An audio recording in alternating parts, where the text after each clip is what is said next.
Awesome. Welcome. Today we are here live to talk with sales expert Nicole Cramer about how to get great at sales by sharing tips on how to improve your sales conversations, close more deals, get more clients, and make more money.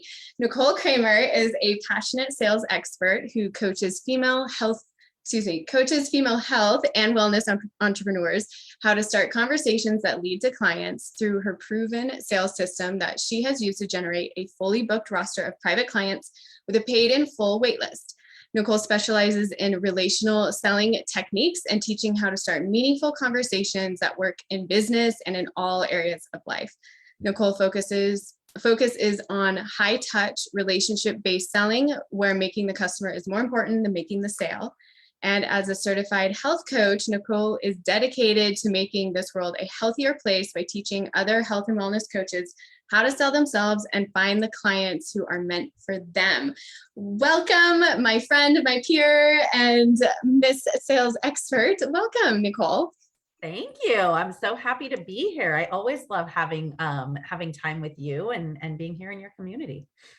Same.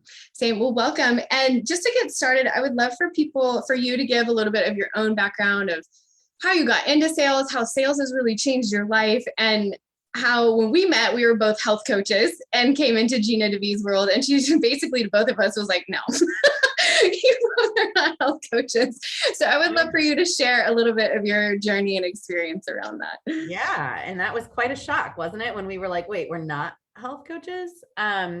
What I found interesting about that though, she was spot on. I love health and wellness. I was not passionate about anything specific in health and wellness. I like being in that world.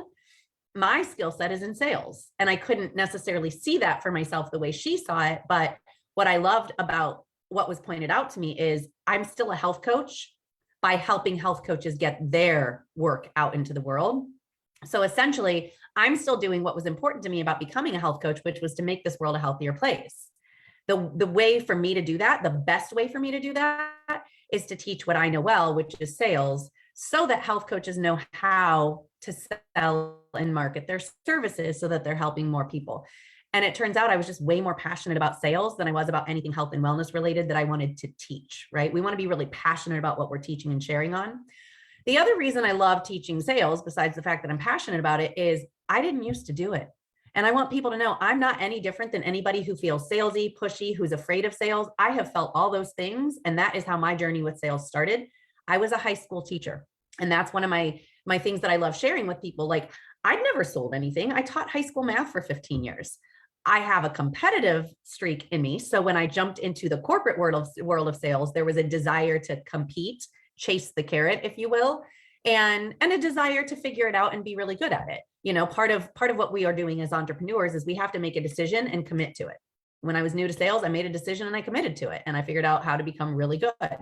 And I didn't figure out how to become really good because I had all these extensive trainings and I did all this formal work around it. It's exactly what you read in my bio. I became really good at building relationships. I became really good at giving a shit about people. And I've always cared about people. And that's really what sales is: building relationships with people and helping them solve a problem that they can't solve on their own. And for me, that's the heart of what sales is. It's serving people. It's really being a friend and inviting them to an opportunity to help themselves in a way that they haven't been able to do it up to this point.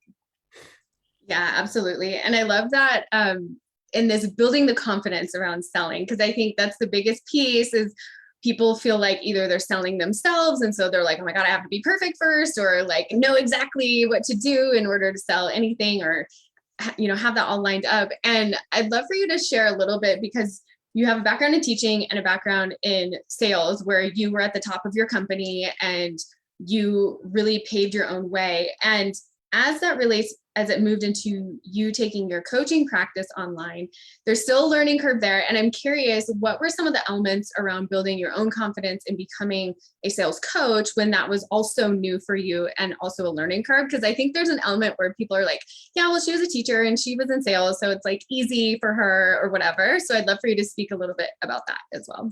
Yeah, it was interesting. It was kind of like, and I've never seen the movie, but I have the premise of it. It was kind of like being in Inception, right? Because I'm learning how to step in a new way of selling myself as I'm teaching people how to sell themselves.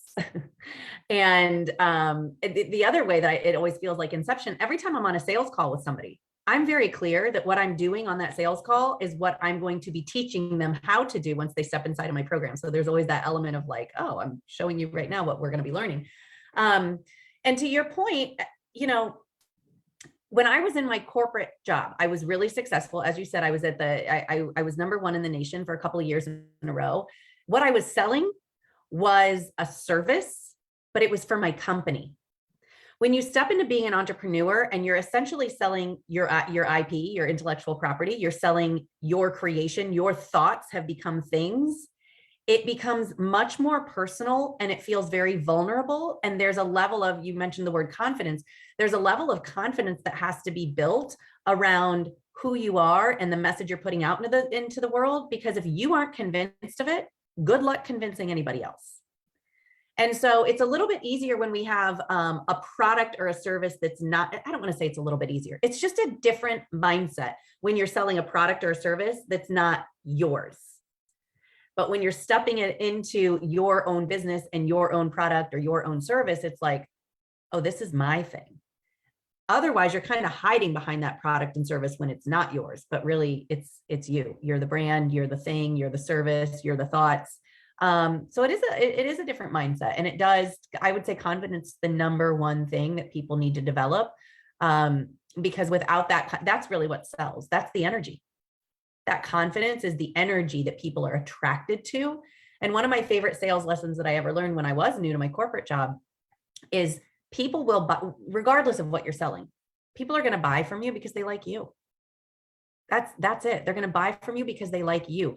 More than likely, you have very similar things that you're selling as other people do. How do you differentiate yourself? Well, what makes you unique? What is your special sauce?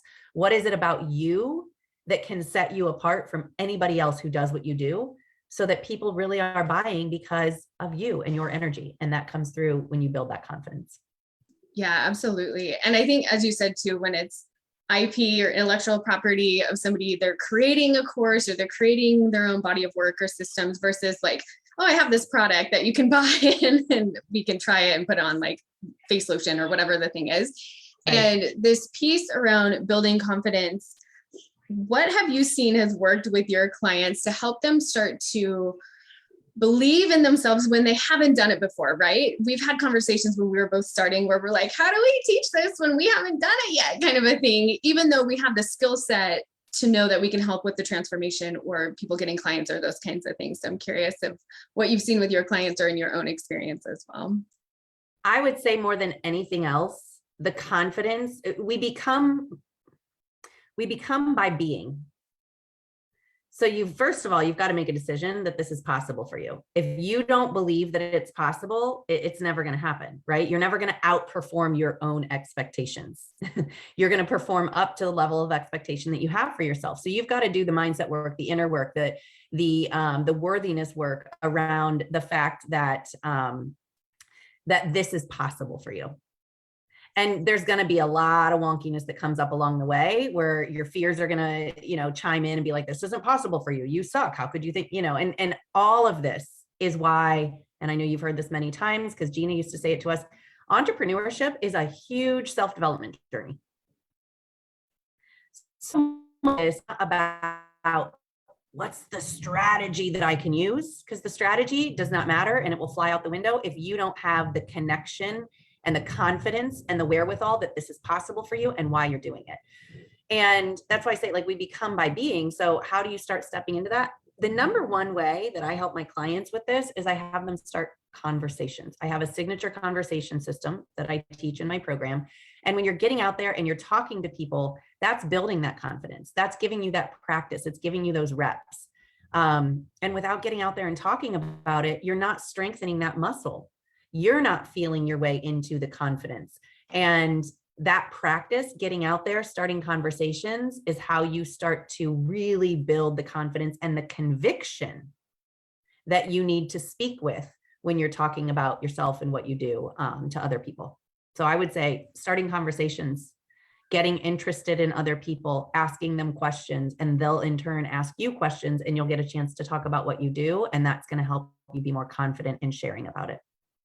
Yeah, absolutely. And that's something across the board. I know when I first started teaching yoga, and I used to have panic attacks before teaching yoga, but it was in the practice of going and teaching the classes anyway, and going through those motions and continuing to learn how to teach and doing those things is really what helped me to then be able to go teach classes in LA and have like Drew Barrymore in my class, and like have, you know, like have celebrities in there, and not like, I would still get nervous, but I could like go in and have them come up afterward and be like, that was a really great class. And so in that sales conversation, again, to your point of what you just said, if you're not talking to anybody, you're going to get so spun out in your head around this is never going to happen. And that's, I think, when people cling to the structures and wanting to know a specific way of like how to get clients to come in and how to talk to them and all of that. And there's elements of that, like what you help people with, of like, this is how you can start conversations, and this is how you can start to have it be more organic versus this like bro culture or bro marketing kind of a thing. And with that, around building confidence, not only in yourself, in your message, in your voice, when you start talking to people, you innately start figuring out like how you explain or say things. And with that, there's this element around not only with your voice and your own message, but alongside this is with money. And I know that this is where a lot of people, and this is where I work with women specifically around really healing the pieces of them that, or the blocks that's in between them and their voice and money. And in this, whether it's the sales conversation and saying how much their package is or asking for the sale, I also think it's in practice, like actually saying it out loud and then closing your mouth and like letting that space be there and getting comfortable in that space. I would love for you to speak on what your experiences has been in the process of building your own wealth consciousness, healing your relationship to money, how that has gone hand in hand with feeling more confident in your own sales process and for your clients as well. Yeah, gosh, this is such a loaded and charged topic. I feel like there's so many different ways we could go. So first of all, part of my journey with it is wealth consciousness was a big piece that I knew I really had to have intact. And that's the wrong way to say it, not intact. It's an ongoing thing. It's a work in progress. And once I didn't used to know what wealth consciousness was. Once I discovered like, wait, what? Wealth consciousness? Okay, what is this? I dove in, I started reading some books, and through reading these books, I started to understand it's a worthiness piece. It's an acceptance and an understanding of you deserve, just because you are, I don't know if you can hear that. My dog's over here. She's having a dream and she's like, anyways, she's making all kinds of noises. Just for being alive, just for being here. You have gifts and skills and amazing, unique talents to offer the world, and you deserve to receive for those gifts that you're offering to the world. And I think that there's so much that we can always be doing to work on stepping even more into that. And a big piece of my journey was really the reading. I've taken courses on it. I've worked with coaches on it, and it's just become a part of my daily practice to really step into that. And the other thing, you know, along with the wealth consciousness work, I like to remind myself things like, who benefits if I'm broke, right? Like, why shouldn't I have money? I want to get behind this idea, this belief, this owning of the fact that good people do good shit with money. I'm a good person. What am I going to do if I have more money? More good shit for the world. So not only do I want to believe that I'm worthy of it, I want to be fucking hungry for it. It's okay if I talk like that, right? I want to be fucking hungry for it, because I know what's going to happen when I allow myself to receive in bigger and bigger amounts. The world becomes a better place. I get to redirect that money in ways towards myself, towards things that are in my desires, and towards things that I desire to do to make this world a better place. And if I'm using that money to make this world a better place, then you better believe I want as much of it as I can get. If I believe that good people do good shit with money, and do I think everybody that has money is doing good shit for the world? No. So that's even more reason why I should be one of the ones that has a lot more of it, so I can do more of those good things. Nobody's going to benefit when I'm broke. Who benefits when I have a lot of money? A lot of people. So understanding like, whoa, what am I going to do if I get more money? Like, anybody could ask themselves right now, what if somebody were to just plop down an extra $100,000 in your account right now? I bet some of it would go to you, as it should. And I bet some of it would go to charities. Some of it would go to friends and family. Some of it would go to improving your life, the life of your family. And when you step even fuller into your expression of yourself on this earth, everybody benefits. You know, it's you've probably heard it many times, and I have as well. Abraham's one of my favorite teachers, and they always say, you can't get broke enough to help broke people. You can't get hungry enough to help hungry people. You can't get mad enough to help mad people. There's nothing you can do by taking yourself down to help anybody. The only way you can really help is from a position of thriving. And that means you've got to be open and available to receiving all the good that's coming your way, knowing you're going to redirect it out into the world and do more good things with it. Yeah, absolutely. And that's so powerful in that it's that self-communication and really changing that conversation that we've all been taught a lot of crap around not only money, but as women, our voice and our worthiness and all of these things. So healing that and those self-conversations and our relationship to those things is so important. And with that being said, I know for you, a huge piece of sales and how you approach sales is through communication and improving how you communicate. And so I'd like to know, like, how the way you speak can change the entire outcome of your conversation with someone, because I know that's something that you really specifically speak into as well. Yeah. Yeah. Conversational mastery is really, it's really important, not because it is important, the words that you use and the things that you say. Here's why it's important that you use words and things that you say that have meaning to somebody, because it's about how you are making them feel. It's about how you are supporting them in making a decision. And it's about how you're furthering the relationship into, you know, if you're talking to somebody who's potentially interested in what you sell, you moving that relationship along is in service to them. It's getting them closer to making a decision to do something about the thing that they haven't been able to do something about. So conversations are, here's what I like to say. Questions start conversations. Conversations build relationships. Relationships create opportunities, and opportunities create ways for people to take action. And essentially, as you said earlier, everything that I teach is on building relationships. Sales to me is relational, and I teach relational sales. And the day you plant the seed is not the day you eat the fruit. So you don't just get to start a conversation with somebody that you've never spoken to before and expect them to hand over the credit card and pay you a bunch of money for something. Can it happen? Yes. Will it happen? Sure. But that expectation is not fair to you or to that person if you're not giving the relationship time to blossom and letting the nurturing that you're going to do of that relationship grow into what it's going to be. And the way that starts is through asking questions. Every conversation starts with a question.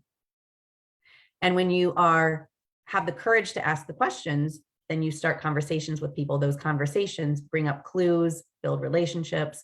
So I would say your approach to the conversation, the positioning of the conversation is just as important. So understanding it's not about you entering the conversation with your agenda.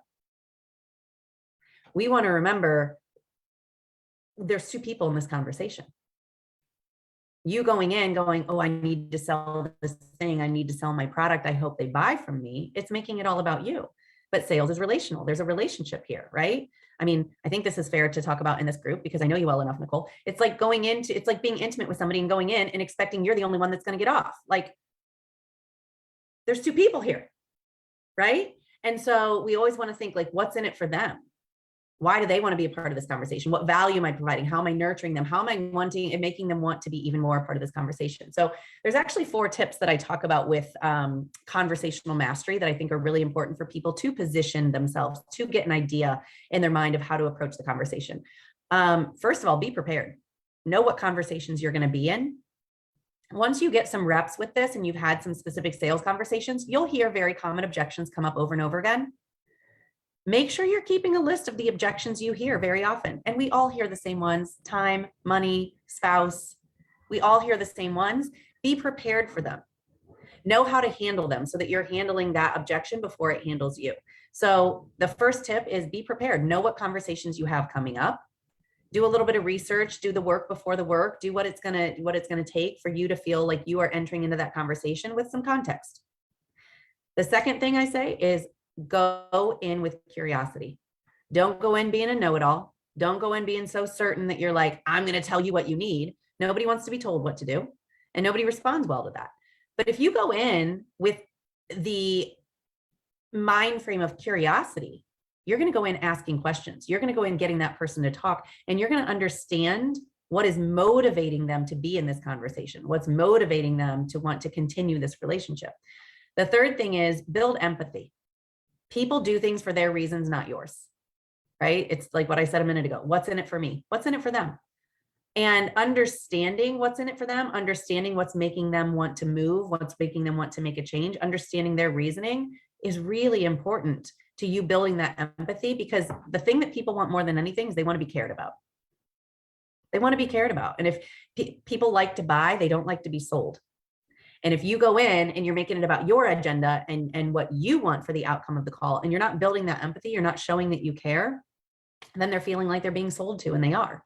Versus you understanding what's going on, what's in it for them, what's their motivation here for wanting to make this change or wanting to make this move. So number 3, build empathy. Make sure that you understand they are doing things for their reasons, not for your reasons. And then the fourth one is have the courage to ask. It's like what I said a minute ago. Questions start conversations.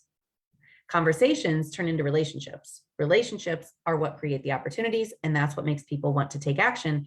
And when I say have the courage to ask, not only have the courage to ask to start the conversation, but have the courage to ask to complete the conversation. When it's time to ask for the business, that's where the confidence piece comes in. That's where the conviction comes in.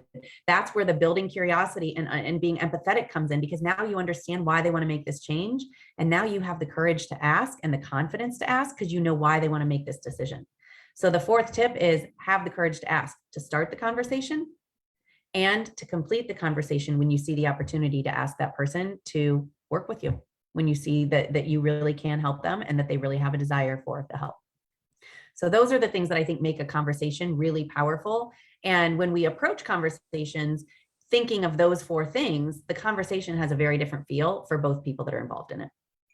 Yeah, absolutely. Absolutely. I love everything you just said. And something I love that, I'm not sure if you learned this from Phil Jones or if this was something that you curated on your own, but the go for the no challenge. I love, and I would love for you to speak on this. And I'm not sure if you're still hosting it or not, but that aspect too, I think changes the feel of the conversation that you're having, because it's taking the like outcome, like you're saying, of like, I need the sale and like, I need them to do this for me, my side of that, and changes it into really understanding where someone is and getting them to a full yes, but they're scared or whatever the thing is, or like an actual no, where they're like, actually, I don't want this thing.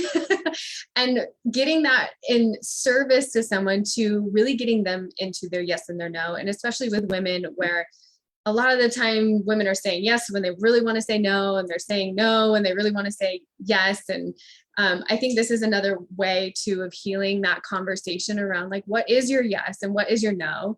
And when you're going into a sales conversation or a service conversation, however you want to call that, you're actually just guiding someone to make a really healthy decision for themselves. And I would love to hear more, as I know this is one of your challenges that you do, if you still do it, and how you came to that, and yeah, just more on your side of that. So funny that you bring it up, because it's been swimming around in my world lately. It's been over a year since I've done it. And I've had so many people recently ask me, when are you doing it again? We love that. When are you doing it again? So I'm like, all right, I might have to bring it back out of the archives, because I know it's very popular. People enjoy it.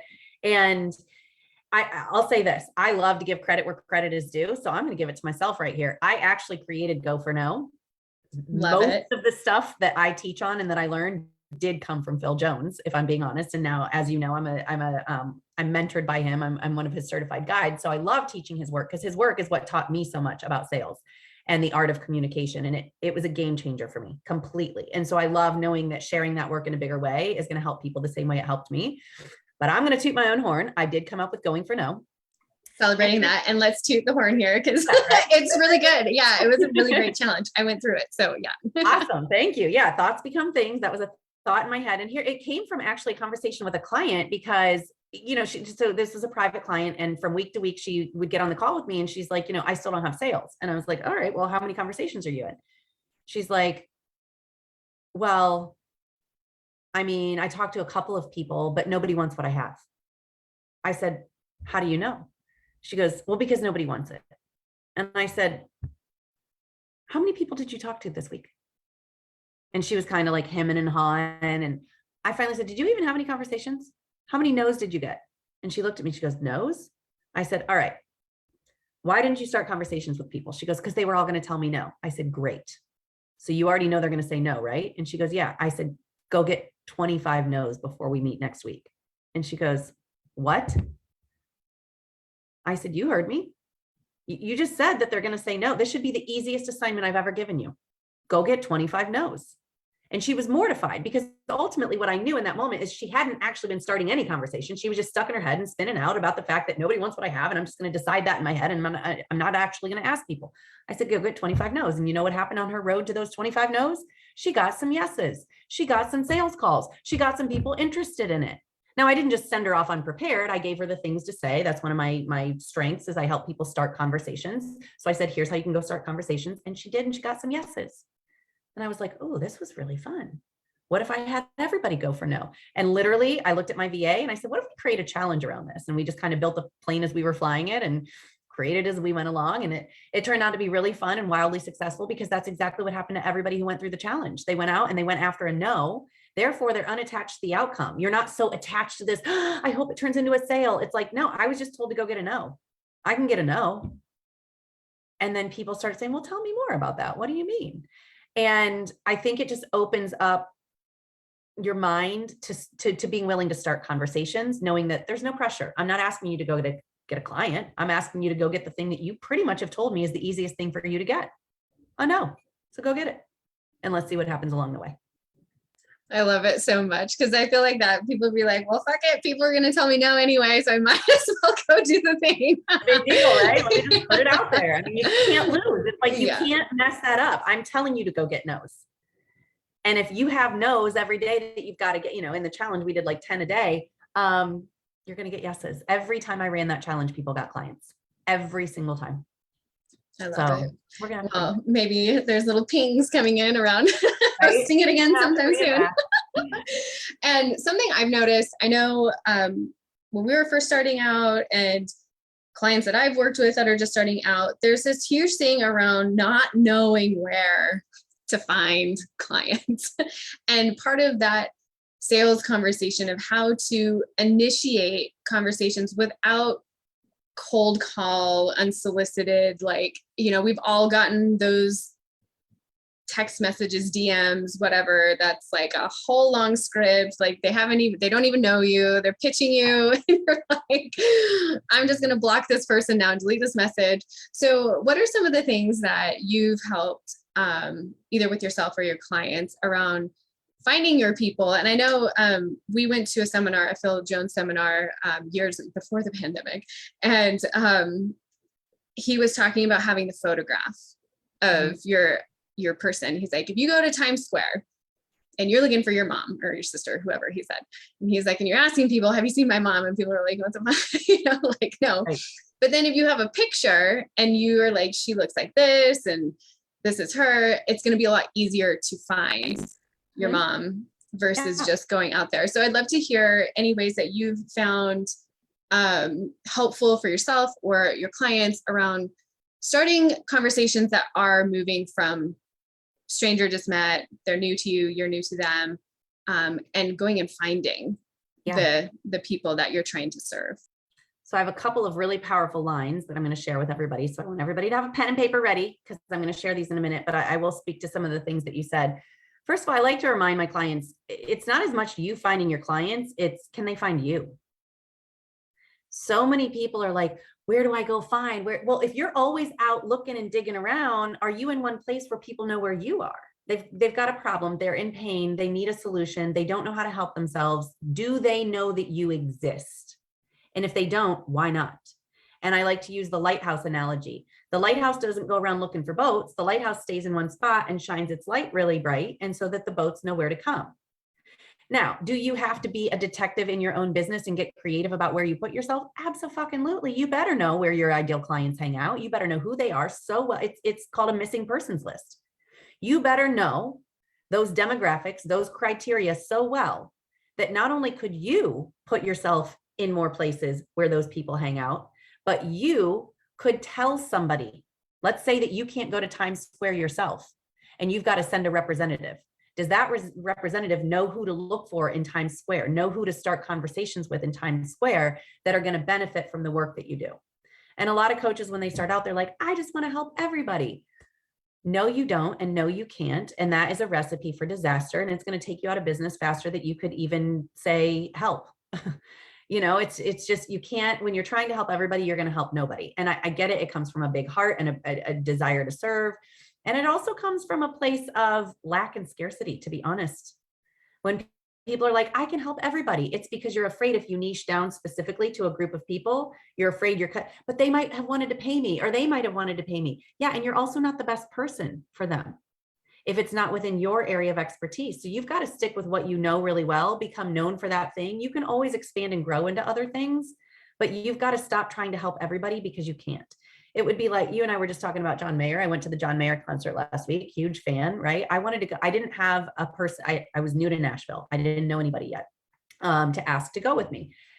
Well, I wasn't just going to go down to Broadway in downtown Nashville and be like, hey, who wants to go to John Mayer with me? Number one, they might not be a John Mayer fan. Number two, there's some random Joe Schmo that I just found on the main street of downtown Nashville. Do I even want to be there with them? Like, I'm not trying to invite anybody and everybody. So what did I do? Here's one of the lines that I'm going to share with everybody. I said, who do you know who likes John Mayer? I asked a couple people that question. Now, I also asked people that I knew might say yes, and I might enjoy spending time with. I wasn't just, again, going up to like the random, person that I saw on the street, but I reached out to a couple of friends who knew friends that lived in Nashville. I said, who do you know that likes John Mayer? And my friend Diana, she goes, oh, I love John Mayer. Why? I said, well, I have tickets to a concert next week. Would you be interested in going with me? She said, absolutely. So Diana and I went to the concert together and it was really fun. She's a big John Mayer fan.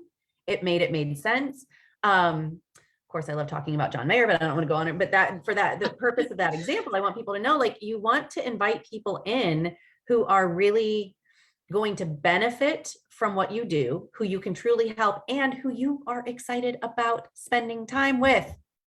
I would imagine a lot of the people that are listening to this have some kind of service or coaching package that they sell. You're going to be spending a lot of time with these people that you're looking to work with. You better like working with them and spending time with them. It's not just about, can they pay you? The last thing you want to do is just take people on as a client because they can pay you. That's a recipe for disaster too, because you're not going to enjoy it. You're not going to have fun. So yes, having your missing persons list, making sure you're really clear. And then, like I said, be a detective in your own business. It's your job. It's your job to know where to find them. It's your job to figure out, your ideal client. And more than likely, your ideal client is a version of you from a couple of years ago. Where were you hanging out? What were you doing? What were you saying? What were you looking for? What words were you using? Go to those spaces, connect with those people. They'll relate to you because you're a version of them that's a couple of years ahead. So I think it's really, it's funny because, in the work that you and I do, I'm sure we hear it all the time. Where are my clients? I'm like, well, listen, here's the thing. There is not some fucking closet over there that has all of them tucked away, that if you pay some coach enough money, they'll hand you the key and you can go like, that's not how this works. Like, you don't, just because you invest in working with me or any other coach doesn't mean that it's like, oh, here you go. Here's where all the clients are. And when you're asking, where's my stuff? Where are my clients? You're coming from lack. Your clients are all around you. They're walking this earth. They've already been born. You're not trying to work with newborns that haven't been born yet. You're working with people that are probably within a couple of years of you, depending on who you are and what you do. They're already walking around. Can they find you? That's number one. Can they find you? Do they know that you're doing a thing that can help them? So it's mutual parts, right? We've got to put ourselves in more spaces and more areas and more places that people that we know can benefit from our work hang out. And we've got to be very consistent with how we show up, with what our presence is, with our messaging, so that when people are migrating towards us, they know where we're at. They know to come, how to come find us.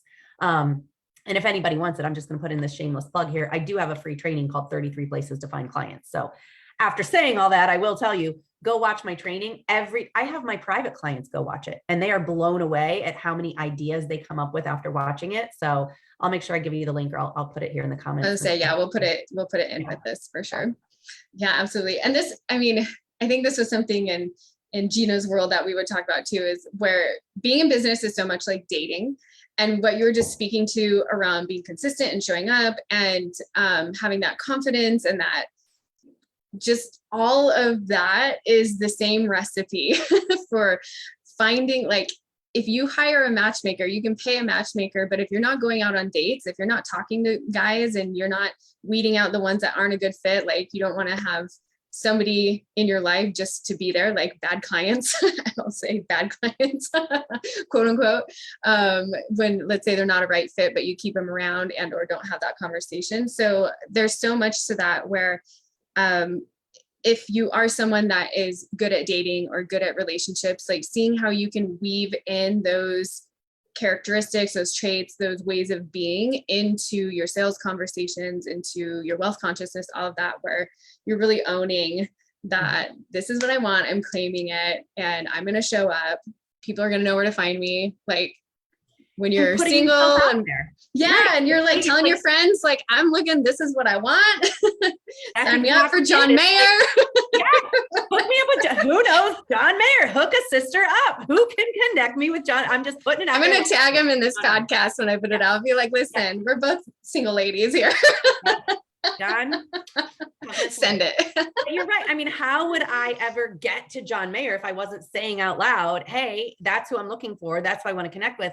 Right. And, to your point, if I'm just sitting around and I'm just thinking in my own head, like, where is he? What am I? And I'm just sitting around on the couch and I'm not putting myself out there and I'm not going anywhere, then how am I ever going to find anybody? Nobody's going to be able to find me. I'm not going to be able to find anybody else. We don't get to sit around and go, I don't know where I'll show up when my clients show up. That's like me sitting on the couch and saying, I'll go on a date when I get asked on a date. How the heck am I getting asked on a date if all I'm doing is sitting around hiding? And that's really what a lot of people are doing in their business. They're hiding because they're like, well, I don't know. I don't know what to say yet. I don't know what to do. I don't know where my clients are. Once I get clients, then I'll put myself out there. No, you put yourself out there, and then the clients will start to come to you. They have to know that you exist.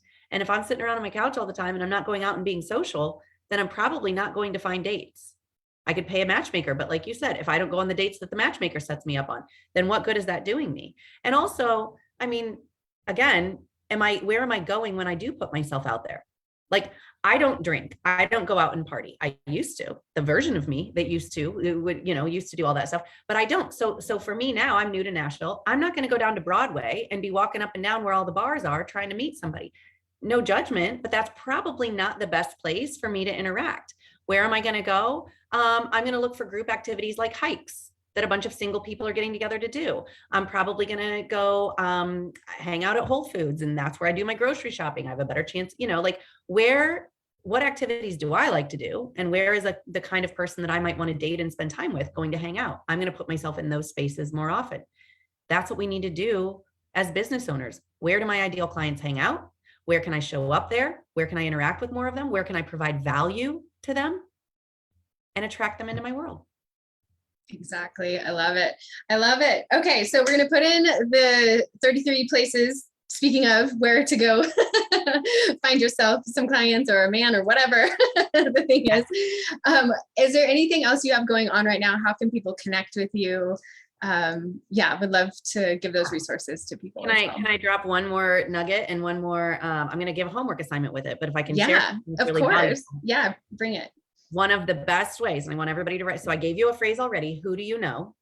That's a great way to start a conversation. Who do you know? And then on the end of that, who do you know? Who do you know that's looking to lose some weight? Who do you know that's looking to have more energy and feel better this summer? Who do you know, whatever it is that you do, attach the thing, the benefit, the outcome to the end of that. Who do you know that?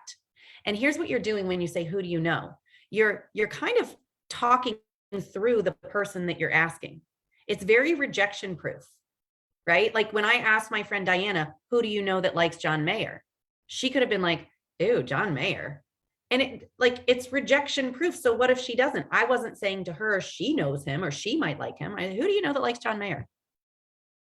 People will give an answer. They'll say, oh, let me think about that. And so who do you know is a great way to invite even that person that you're asking. They might say, well, me, I'm that. Tell me more.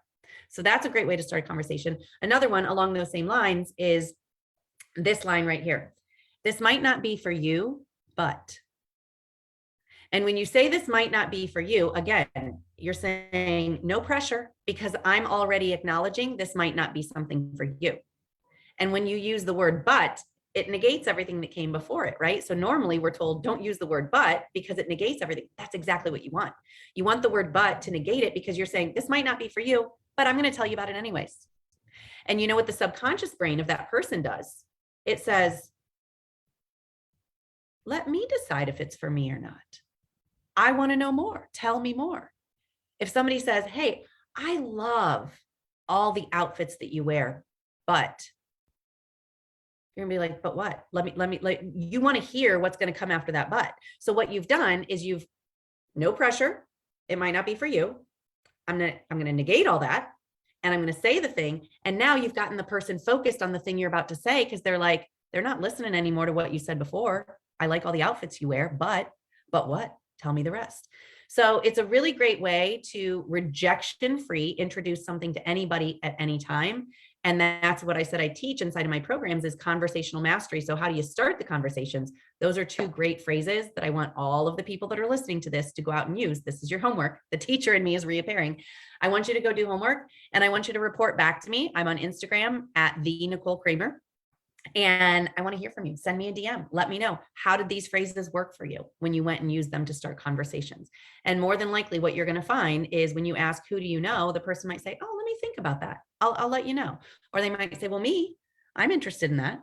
And then when you say, this might not be for you, but again, same kind of thing. This might not be for you, but I'm running a program and it's 4 weeks and it teaches people conversational mastery. Do you know anybody who might be interested? Well, yeah, I'm interested in that. So it's a great way to introduce something rejection free, but starts conversations. So I would love to hear from people. So that's where people can interact with me on Instagram at the Nicole Cramer. Funny story about that. There were a bunch of other Nicole Cramers on Instagram and I was like, oh, I can't even have my own name. Yeah. I was like, I can't even have my own name. And I was like throwing a little tantrum, I was like, there's all these other Nicole. I am the Nicole Cramer. And then I was like, oh, that is what I'm going to be. I am the Nicole Cramer. So I'm the Nicole Cramer on Instagram. I also, for women health and wellness entrepreneurs, have a Facebook group called Nicole's Sales Superstars. I'd love for you to join that. If you are in the health and wellness world and you identify as a woman, come join the group. I do free trainings in there every week. I haven't announced this to the big world yet, but I do have a 4-week workshop coming up on phrases that will start conversations that will lead to clients. I'd love to have you a part of the workshop. It's going to be really powerful and it is going to be a game changer for you in your conversation, the conversations that you start and the effect, outcome, and impact of the conversations. Awesome. I love that. Yeah. And I know how scary that can be for people to start the conversations and having an idea and not so much a quote unquote script, but having a foundation or a format to riff off of, to have just to help start building that confidence is so important. And I love everything we talked about today and excited for people to reach out to you and get support from you. So thank you so much for being here today. Welcome. Thank you for having me. Of course. Okay, I am going to check the chat really quick here. And looks like Tracy Mahan is on. She's still watching. And just make sure there's not any questions here in the chat. Looks like. And Havala popped in as well. Awesome. Oh, good. Awesome. I'm not seeing any questions, but okay, I'm going to go ahead and end the live. And we'll have all of the contact information and Oh, we are still live on Facebook. Then I would have said hi to Havilah and hi to Tracy. Sorry. yes, I had it. We're still live. I ended the recording for the podcast, Oh, but okay. Well, we're still in Havilah. the live. Yeah. I'm trying to see. It looks like someone's still on here, but anyway, they popped in. They're saying hi. Awesome. Yeah, and we'll have all of the links and your Facebook group and all of that in the comments as well. So I'm going to go ahead. I'll end the live. And Havilah's laughing. She says hi. Oh, no. All right, I'm going to go ahead and end the live. Bye.